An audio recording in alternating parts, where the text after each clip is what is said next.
Let's talk about the 5 things tidy method to help you keep on top of the chores and your housework for a tidy home.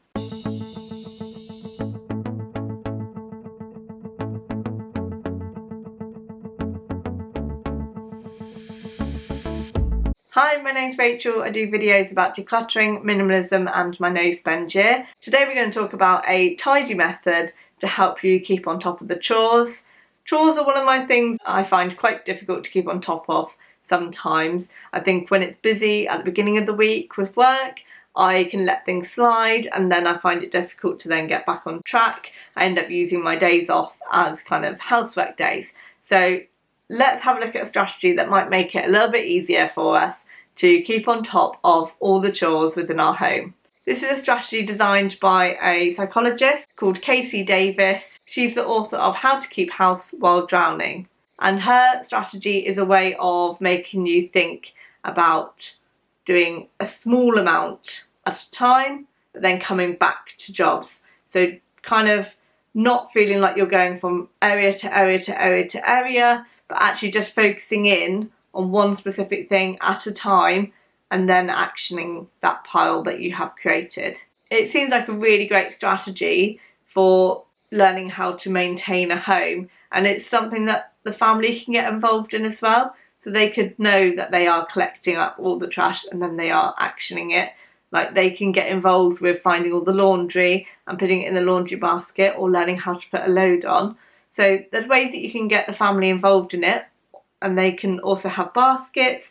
Each person in the family could have a basket that they then action because that is their thing to action. They have to do it regularly. So they can get involved. It doesn't have to be all on you.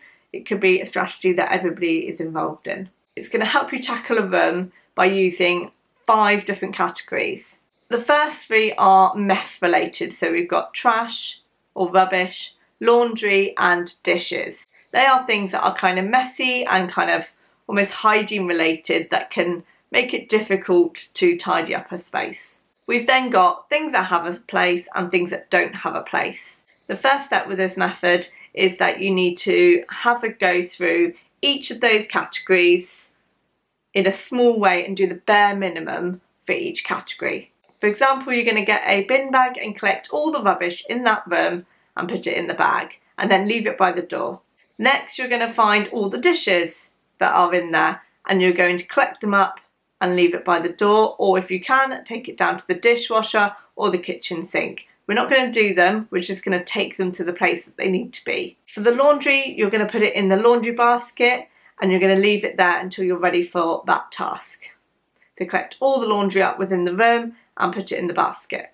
For things that have a place, you need to collect those up in a basket and be ready to put those back. We're not going to do it yet, we're just going to know that those things in those baskets or boxes do have a place and they just need to be put back.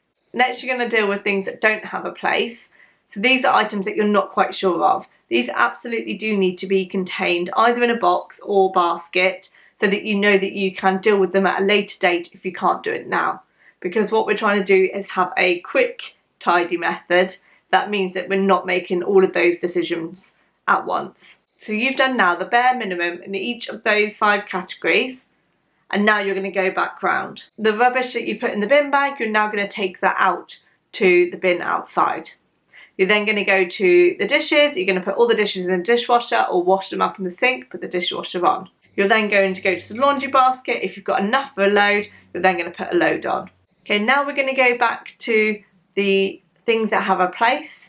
So that basket or box, you now need to action those items. So put them back in the places that they're supposed to be so that you have emptied the basket and that job is done.